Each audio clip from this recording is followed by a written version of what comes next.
Un changement de tenue, tu vas pas rester habillé comme ça. On va t'habiller, on va t'équiper. En mai dernier, Fabien, originaire de La Roche-sur-Yon, apprenait qu'il était atteint d'un cancer des os. Fabien, depuis sa petite enfance, regarde les avions voler. Alors plus que jamais, il souhaite devenir pilote. C'est dans le couloir de l'hôpital que le rêve est venu à lui. Quand on était en oncologie, dans le couloir, il y a des affiches et on a pris un petit imprimé. C'était à sa première chimio et on l'a rempli. On a dit quel est ton rêve? Et il nous a dit je voudrais bien voir les pilotes de chasse et tout ça. Donc on a rempli ensemble un bulletin qu'on a glissé dans la boîte aux lettres.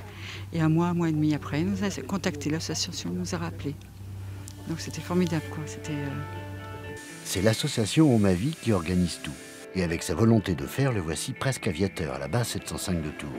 Il sera le pilote de chasse d'un jour, briefing, mission, simulateur, bord de piste, tour de contrôle.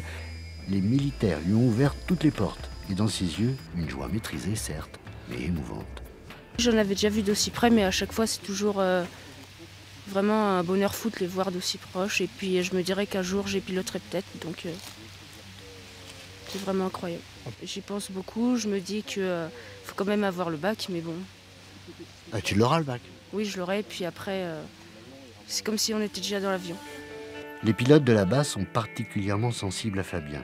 Ils lui apporteront toute leur admiration. Moi aussi, tout jeune, j'avais ce rêve de gosse. Et donc quand je le vois, en fait, je me vois un peu parce que tout jeune, quand je regardais les avions, je rêvais et j'avais qu'une envie, c'était de mettre les pieds dans un avion. Donc c'est un réel plaisir de l'accueillir, de voir les étoiles qu'il a dans les yeux et puis de faire vivre son rêve. Et enfin, il peut toucher du doigt notre quotidien. Fabien poursuivra dans quelques jours sa chimiothérapie. En octobre, il sera opéré, mais déterminé, comme jamais. Il attend ses 15 ans pour faire son premier vol.